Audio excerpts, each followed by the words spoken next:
नमस्कार दोस्तों।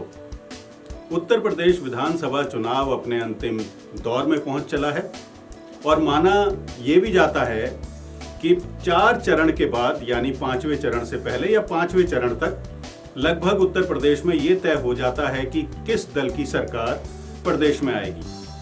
लेकिन इस बार का जो माहौल है उत्तर प्रदेश चुनाव का वो बेहद अजीबोगरीब है। अजीबोगरीब इसलिए है क्योंकि उत्तर प्रदेश का चुनाव हो और उसमें जाति समीकरणों की बात ना हो तो ऐसा हो नहीं सकता। हालांकि पूरे प्रदेश में जातियों को लेकर के एक मॉड्यूल है, यानी एक तरह का एक सिस्टम बना हुआ है कि उसमें दलित जो जाति के लोग हैं उनका कितना % वोट है, जो दूसरी जातियों के हैं, स्वर्ण हैं उसमें, या जो दूसरे जो वर्ग हैं उनका एक पैटर्न है। उसी हिसाब से जो यहाँ के जो राजनीतिक दल हैं वो अपनी अपनी रैलियाँ, अपनी स्ट्रेटेजी चुनाव को लेकर के बनाते हैं। लेकिन इस बार का जो चुनाव है, क्योंकि योगी आदित्यनाथ मुख्यमंत्री हैं उत्तर प्रदेश के मौजूदा समय में और 10 तारीख को अब 2022 के लिए जो नया मुख्यमंत्री बनेगा 2022 से 2027 के लिए, उसका फैसला आने वाली 10 मार्च को हो जाएगा। इससे पहले एक पूरा जो महीना है हमने इन चुनावों के बीच में देखा, उसमें प्रधानमंत्री के ताबड़तोड़ दौरे हमने उत्तर प्रदेश में देखे। इसके अलावा गृह मंत्री अमित शाह के हमने दौरे देखे। इसके अलावा जो आरएलडी है वो सपा के साथ मिलके, यानी जो जयंत चौधरी और जो अखिलेश की जोड़ी है वो मिलकर के उत्तर प्रदेश में लगातार उन्होंने भी अपनी अपनी रैलियां की। माना यह जा रहा है कि बीएसपी इस बार चुपचाप खामोशी के साथ चुनाव लड़ रही है, लेकिन अंदर की खबर यह भी है कि जो बीएसपी है, क्योंकि मायावती उत्तर प्रदेश की 4 बार मुख्यमंत्री रह चुकी हैं और उन्हें उत्तर प्रदेश के वोटर का मिजाज पता है और वो सोशल इंजीनियरिंग की मास्टर मानी जाती हैं। ठीक ऐसा ही एक्सपेरिमेंट इस बार समाजवादी पार्टी और आरएलडी मिलकर के कर रहे हैं और वो भाईचारे के नाम से उन्होंने कई रैलियां की। उसमें उन्होंने किसानों को जोड़ने की कोशिश की। उन्होंने इन दोनों ने मिलकर के हिंदू मुस्लिम पूरे समाज को, उसमें चाहे दलित हो, आदिवासी हो, मुस्लिम हो, सबको जोड़ करके चलने की बात अपनी अपनी रैलियों में की है। वहीं बीजेपी लगातार इस बात पर उसका फोकस रहा कि अगर बीजेपी की सरकार अगर उत्तर प्रदेश में नहीं आएगी तो एक बार से उत्तर प्रदेश के लोगों को फिर से उस दंगे के माहौल को देखना होगा जो दंगे उन्होंने 2017 में या उससे पहले 2017 से पहले जो सरकार थी उसके दौर में उन्होंने देखे और सहन किए। कुल मिलाकर के अगर देखा जाए 3 राजनीतिक पोल हैं उत्तर प्रदेश के इस चुनाव में। पहला, हम बीजेपी को मान के चलें। बीजेपी अपने मुद्दों पे चुनाव लड़ रही है, जिसमें हालांकि वो बेरोजगारी का मुद्दा उसने लगभग साइडलाइन कर दिया है और अब तो प्रधानमंत्री नरेंद्र मोदी ने बहराइच में बोल दिया कि आपको किस तरीके का मुख्यमंत्री चाहिए। क्या ऐसा मुख्यमंत्री चाहिए जो मास्टर टाइप हो। मास्टर टाइप से मतलब ये है क्योंकि मुलायम सिंह यादव टीचर रहे हैं, लेकिन शायद प्रधानमंत्री ये भूल गए कि मुलायम सिंह यादव टीचर होने के साथ साथ अच्छे खासे पहलवान भी रहे हैं और जो पहलवानी के जो दाव पेच हैं वो अखिलेश को विरासत में मिले हैं, यानी उनके खून में है। खैर, ये एक अलग मुद्दा है। दूसरी तरफ प्रधानमंत्री ने ये कहा कि क्या उन्हें ऐसा मुख्यमंत्री चाहिए जो कानून व्यवस्था को ना संभाल पाए। अगर प्रधानमंत्री को याद हो या उन्हें बीजेपी के नेताओं को इस बात की जानकारी हो, सूबे में मायावती 4 बार मुख्यमंत्री रहीं और चारों बार ये माना जाता है, चारों बार के अगर कार्यकाल को अगर देखा जाए उनके, तो अक्सर लोग इस बात की चर्चा करते हैं जब कभी भी मायावती का जो शासन है वो उत्तर प्रदेश में रहा तो प्रशासनिक व्यवस्था वहाँ शानदार रही है, कानून व्यवस्था बहुत अच्छी रही है। इसकी 2 बड़ी वजह थी कि जो मायावती हैं वो पूरी जो व्यवस्था है वो अपने घर पर ही उनके एक हेडक्वार्टर उसका वो बना लेती हैं। उसमें जो भी कुछ पुलिस कार्रवाई होती है वो वायरलेस पे लगातार सुनती हैं। हालांकि ये दूसरे मुख्यमंत्री भी करते रहे होंगे और करते भी होंगे, लेकिन मायावती उस पूरी कॉलिंग को सुनती थी और जब कभी भी कहीं से भी किसी भी क्षेत्र से कोई अप्रिय घटना अगर घट जाती थी तो वो डायरेक्ट वहाँ के जो दरोगा है या वहाँ से जुड़ा हुआ जो संबंधित अधिकारी है सीधा उससे वायरलेस पर वो बात करती थी। तो माना यह जाता है कि मायावती की जो स्ट्रेटेजी है काम करने की वो काफ़ी शानदार है, काफ़ी बेहतरीन है। और उनके कार्यकाल, जब उनका कार्यकाल होता है या जब वो मुख्यमंत्री होती हैं तो प्रशासनिक जो कर्मचारी हैं या जो पूरी जो संस्था है वो काफ़ी एक्टिव मोड में आ जाती है। 2007 के बाद 2012 में अखिलेश की सरकार आई। अखिलेश की सरकार में भी जो कानून व्यवस्था है वो बहुत शानदार तो नहीं रही, क्योंकि मुजफ्फरनगर दंगे का आरोप अखिलेश सरकार पे लगा। लेकिन फिर 2017 में योगी आदित्यनाथ की सरकार आई, पूरे तामझाम के साथ सरकार आई, बहुत बड़े वादों के साथ आई। लेकिन उसके बाद चाहे वो कोविड की महामारी हो, गोरखपुर का वो बच्चों के साथ वो घटा वो हादसा हो, ऐसे बहुत सारे दाग उत्तर प्रदेश की सरकार पर 2017 और 2022 के बीच में लगे हैं, जिन्हें वोटर हरगिज शायद नहीं भूलेंगे, क्योंकि अब अंतिम दौर का जो मतदान है वो होने वाला है। 2 ही चरण के चुनाव बचे हैं। लेकिन हम आज जो चर्चा करने जा रहे हैं अपने इस वीडियो में, बीजेपी सरकार लगातार किसानों की बात करती है। हालांकि देश में आपने किसान आंदोलन भी देखा, पूरे 1 साल से ज़्यादा समय तक जो किसान हैं वो दिल्ली के बॉर्डर पर बैठे रहे, उन्होंने धरना प्रदर्शन किया। 700 से ज़्यादा किसान भी उसमें शहीद हो गए। और अपने घरों से तो 1 साल से ज़्यादा जो किसान हैं वो रहे, खुली धूप में रहे, खुले आसमान के नीचे वो रहे, सर्दी गर्मी बरसात उसमें वो रहे। राकेश टिकैत उसमें एक बड़े नेता के रूप में उभर करके सामने आए। हालांकि वो चुनाव तो नहीं लड़ रहे हैं, लेकिन एक असर पूरा उनका जो किसान आंदोलन का असर है वो पश्चिमी उत्तर प्रदेश में जरूर देखने को हमें इन चुनावों में मिलेगा। हम आज बात करने जा रहे हैं गन्ना किसानों की।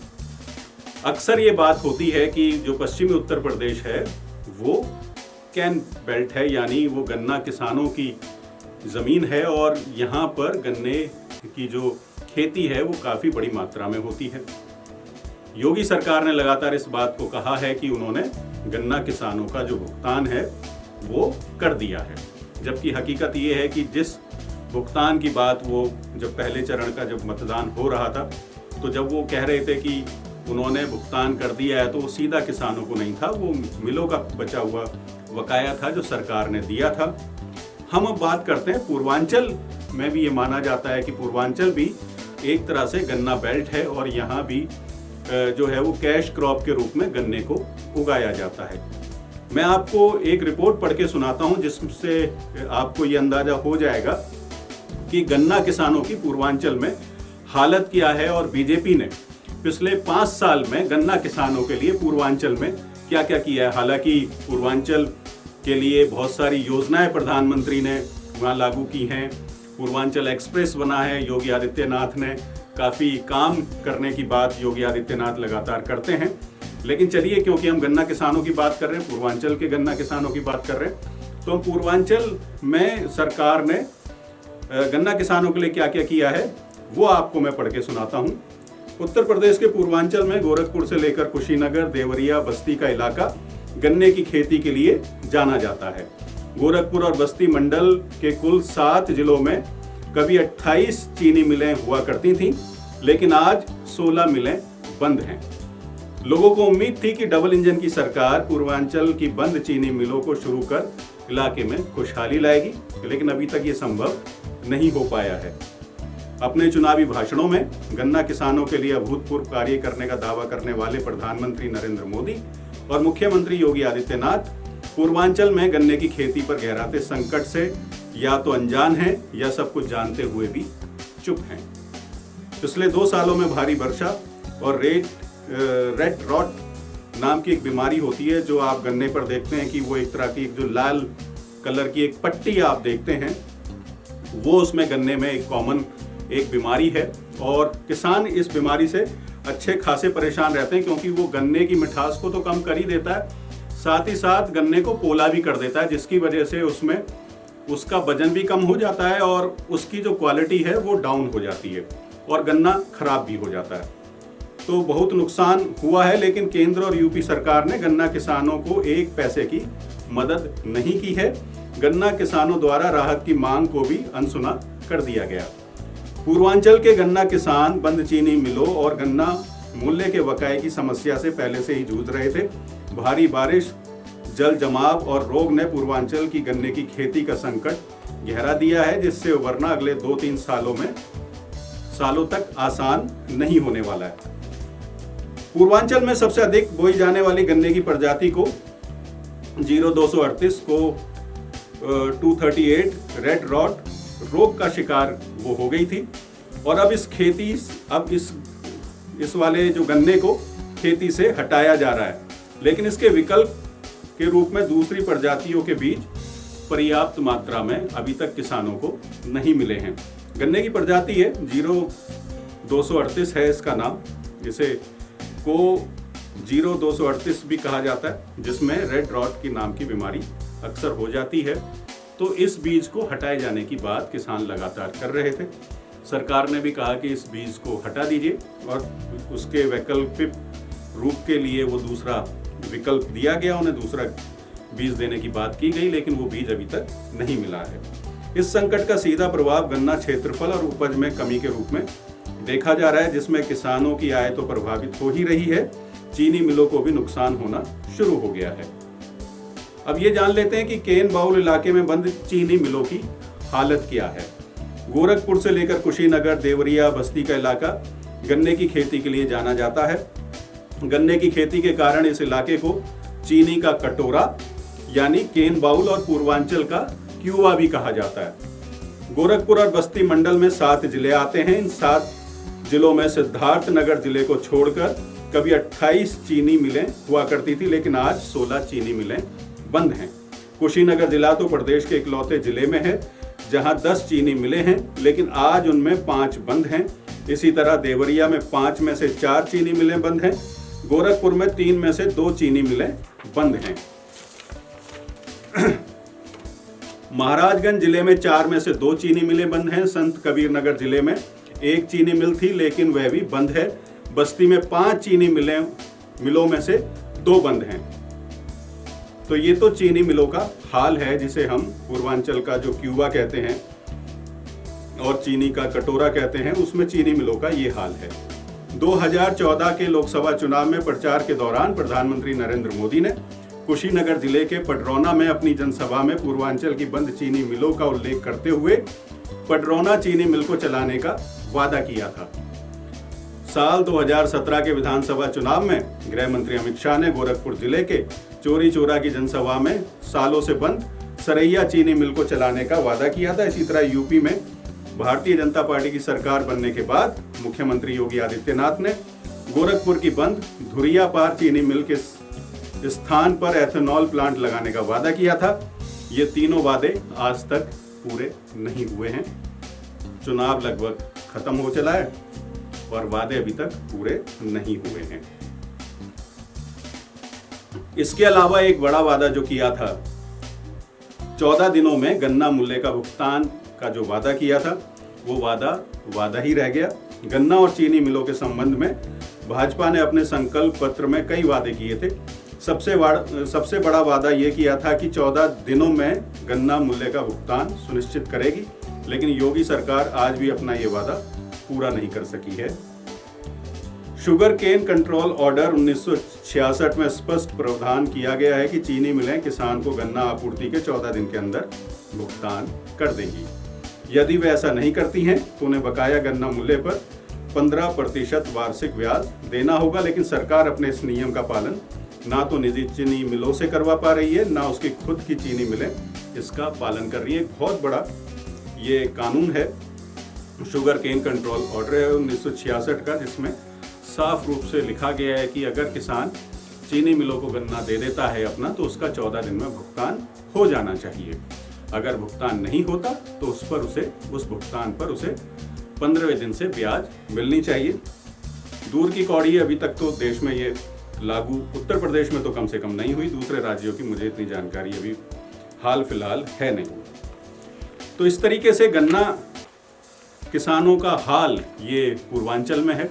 रिपोर्ट काफ़ी लंबी है, उसमें एक बड़ा अंतर भी है, उसमें जो कीमत है उसको लेकर के भी लगातार सवाल उठाए जाते रहे हैं कि गन्ना किसानों को उनकी ये जो फसल है उसकी जो सही कीमत है वो नहीं मिलती है, जिसकी वजह से या तो गन्ना किसान अपनी जो लोकल जो चीनी मिलें हैं उन्हें वो गन्ना दे देता है, या वो इस गन्ने की फसल को लगा करके ये भूल जाता है कि उसे इसका पैसा समय पर मिलेगा भी या नहीं मिलेगा। खैर, अब हम आते हैं वापस चुनावों पर।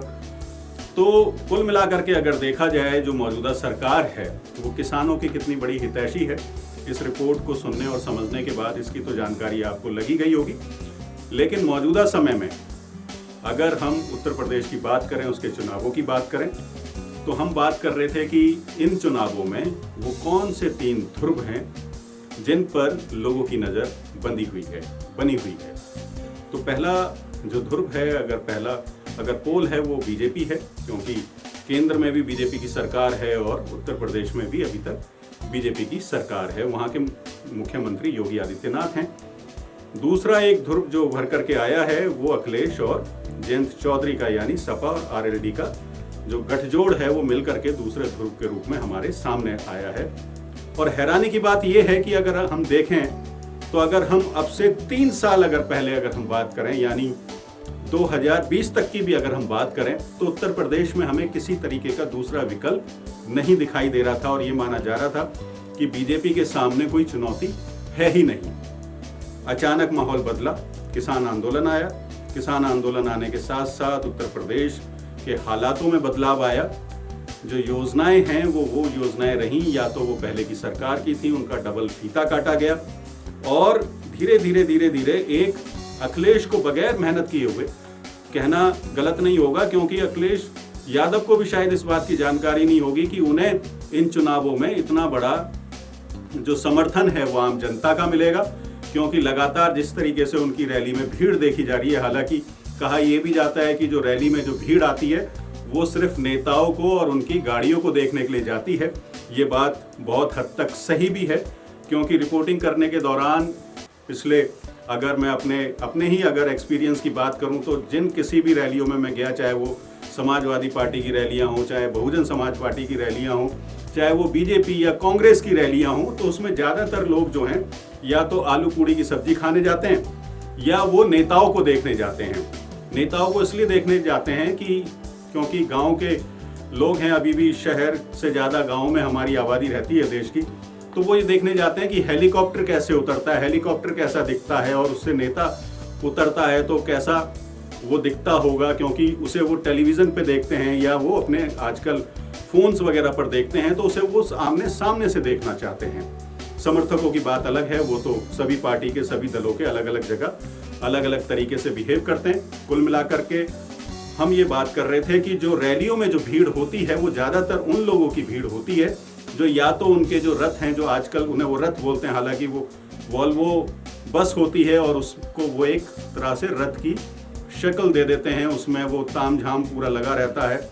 और आजकल की जो रैलियां हैं वो इस चुनाव में हमने बड़ी देखी भी, इस बार के चुनावों में हमने देखा भी, उसमें बड़े बड़े रथ हमने सड़कों पर निकलते हुए देखे और उसमें से बटन दबाओ, एक नेता हवा में निकल के आता है, छत पे पहुंचता है और वहां से वो अपने लोगों को संबोधित करता है। वहीं इस पूरे चुनाव में एक जो अच्छी बात हुई, वो अच्छी बात ये हुई कि कांग्रेस ने अपनी एक दमदार एंट्री इस पूरे चुनाव में की है। हालांकि हमेशा अगर हम बात करें 2004 के बाद की अगर बात करें तो माना ये जाता रहा कि जो कांग्रेस है उसका जो वर्चस्व है उत्तर प्रदेश में लगभग खत्म हो चला है। लेकिन इस बार के चुनाव में लड़की हूँ लड़ सकती हूँ के नारे के साथ प्रियंका गांधी ने काफ़ी अच्छा काम उत्तर प्रदेश में किया है और उन्होंने चुनावों में किस तरीके का बिहेव यानी बर्ताव लोगों के साथ किया जाए और दूसरे दलों के साथ किया जाए, उसकी भी कई मिसाल उन्होंने अपनी रैलियों में दी हैं। चाहे जब उनके सामने अखिलेश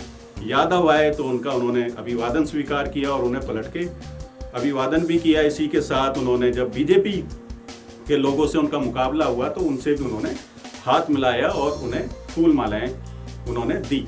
तो कुल मिलाकर के देखा जाए तो इस बार के चुनाव में 3 नहीं बल्कि 4 ध्रुव हैं। पहला बीजेपी, दूसरा समाजवादी पार्टी आरएलडी, तीसरा बहुजन समाज पार्टी और चौथा कांग्रेस पार्टी। देखना दिलचस्प होगा कि 10 तारीख को आने वाले नतीजे में कौन पाला मार ले जाता है और इस बार उत्तर प्रदेश की जो जनता है उसके दिल में क्या छुपा है। इस वीडियो में फिलहाल इतना ही। दीजिए इजाजत। बहुत बहुत धन्यवाद।